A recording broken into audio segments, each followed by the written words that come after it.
Welcome back to Let's Play Star Wars Republic Commando. I am Cal Scarata, and we have just entered the base of Sunfac, and we are going to search him out and kill him. Man, I can't get over these graphics. They are so much smoother than the other one, than the Xbox version. I can't believe it. I'm sorry, Star Wars fans, buy an Xbox just for explosives. Buy an Xbox simply so you can play this game, or 360 simply so you can have a better version of this game. I am sorry, but this game is so much better on the 360. It's not even funny. I just can't get over how good this game looks, how much better the controls are. It's just amazing. I'm sorry, but this game is awesome. Much better on the 360. Highly recommend it. I guess I should probably go over my characters. 1 second. Uploading and linking with your visor, sir. Okay, so this is Scorch, and if you couldn't figure out by his name, he is our big boom guy. And this is Fixer, and he's our techno geek guy. He's like the slicer, if you will, because that's what he is. The one problem I have with doing this sort of separation of tasks thing they did is that it doesn't really matter. I mean, like, if you tell someone to slice the door, it's just as likely be Fixer as it would Scorch or so. So while it gives them a little bit more character, adds a little bit more of a personality to them, it's still pretty much the same. So I wish they'd have like done something a little bit more like, I don't know, like if you have Fixer be the one that goes out of his way to do the slicing, Scorch out of his way to do the blowing up, whatever. But it's still a nice addition. I think it adds personality to a sort of story-bearing game.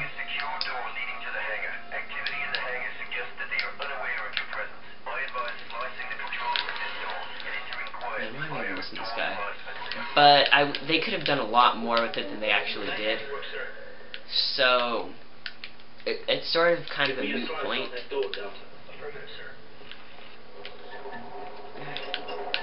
This game is sort of like pretty much describes the entire game, I guess. It has a lot of really great ideas. It's just the implementation of those ideas has a little bit more to be desired.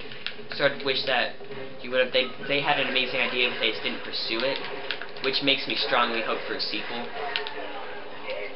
I mean, like this. Well, I don't give any spoilers, but besides the fact that the story sort of begs for a sequel, they could do so much more with this. And I think it would be a really cool idea to implement the Kinect for the Xbox on this game. It would be a pretty interesting, I'd say, to have a first-person shooter using just your body.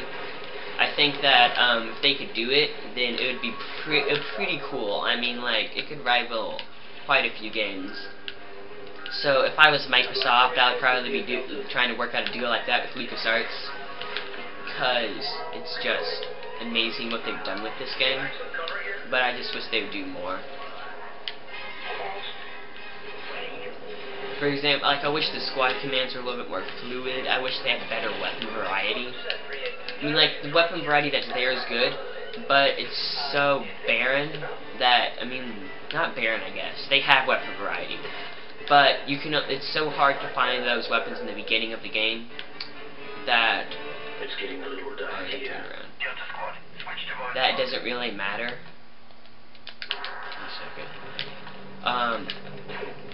That in the first part of the game you don't really even know that there are other weapons.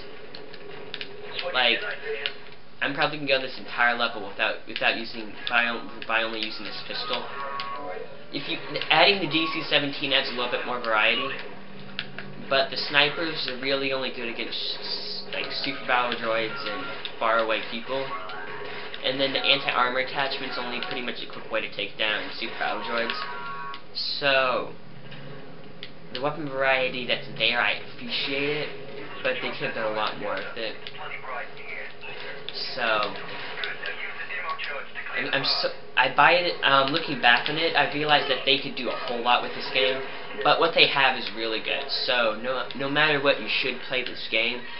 But if a sequel comes out, play the sequel too. Play the sequel first, because it's just got to be better than this. Like this mechanic right here, like trying to blow stuff up. It's pretty good, but all it pretty much boils down to is having either like you setting it up yourself, or having someone else set it up by basically holding down the A button for 10 seconds. I mean, it would be a little bit better if they had like a little mini puzzle they'd have to do in-game, where like you're struggling to put the wires together while being shot at by enemy people, or by hostiles. They could have done something like that.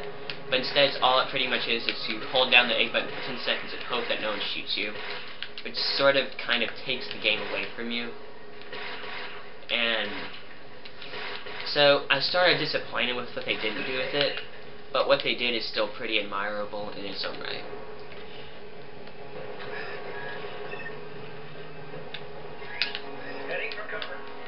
Here's our first squad command we're getting into. You can order your own teammates, or squad mates, I guess, to get back to, which basically heals them up, and you're going to have to do that a lot, because very rarely do they get back on their own initiative.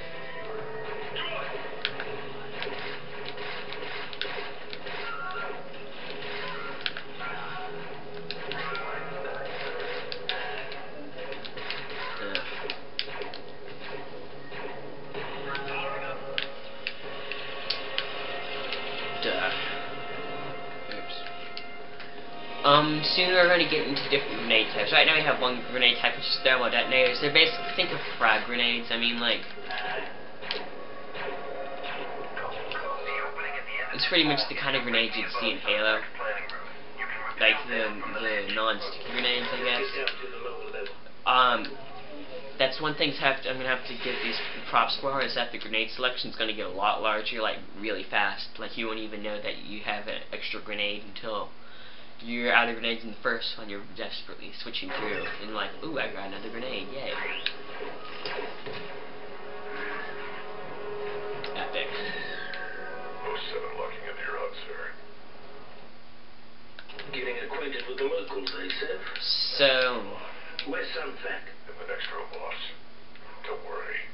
I saved some targets for you guys. So, there's Sev, our last squad member, and you're not going to find any other allies that stick with you for the rest of the game. That's it. There's not going to be a single other ally. You might occasionally find a clone trooper, but they're not going to do anything, like, at all. They won't help you, period. So, this is pretty much everybody that you're going to see from here on out. And here's another mechanic that you've got. You can have your entire company lock on, which basically they focus their fire on that one target, which does two things. One, it gives you guarantee that they are actually doing something against that target. It also gives you a little health bar, which I think is a really nice addition to a first-person shooter. Tell how close you are, and if it's alright to go in for another assault or tailing back, and sort of be a little bit more tactical about it.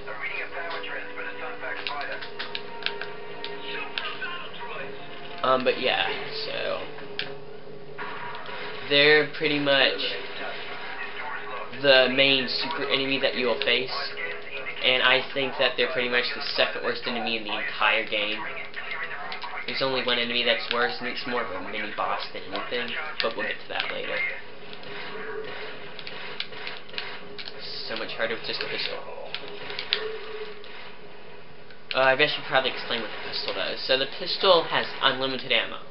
You will never run out of ammo for the pistol. Instead it has like a charge thing, in which basically you can shoot up to 7 consecutive shots, and before it has to recharge, which means that the shots are really weak and you can't really get a continuous stream, but it's nice. But you can just let it recharge. So I shot one shot, there we go, now 1, 2, 3, 4, 5, 6, 7, 8. Maybe it's 8. I thought it was 7, but I could be wrong.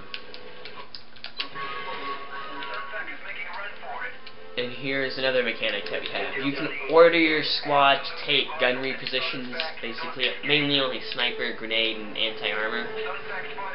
But it's pretty nice if you don't want to expend the ammo of that particular weapon, or in my case, you can't use that particular weapon. But the bad thing is it means that that's the only time you can use that weapon. They'll use that weapon. They'll use the DC-17 the entire time, unless you order them to use it to otherwise, which you can only do at specific rocks, basically.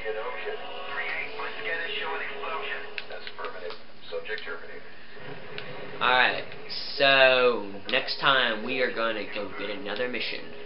See you next time. Goodbye.